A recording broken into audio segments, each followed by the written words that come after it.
دوستان عزیز، کیا آپ جانتے ہیں کہ وہ کون سے صحابی رسول ہیں جنہیں ایمان قبول کرنے کی وجہ سے برہنہ ہونا پڑا؟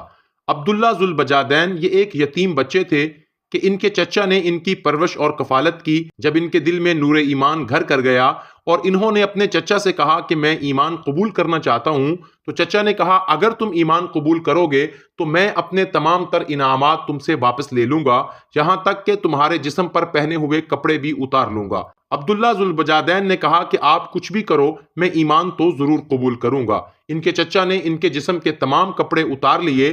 یہ برہنہ حالت میں گھر کے دروازے پہ پہنچے، دستک دی اور والدہ سے کہا کہ مجھے ایک کپڑا تن چھپانے کے لیے چاہیے۔ والدہ نے انہیں ایک کمبل دیا جسے آدھا کاٹ کر انہوں نے تہبند بنایا اور آدھے کو اوپر اوڑھ لیا۔ اسی حالت میں رسول اللہ صلی اللہ علیہ وسلم کے دربار میں حاضر ہوئے تو نبی علیہ الصلوۃ والسلام نے پورا واقعہ سنا تو انہیں ذوالبجادین کا لقب دیا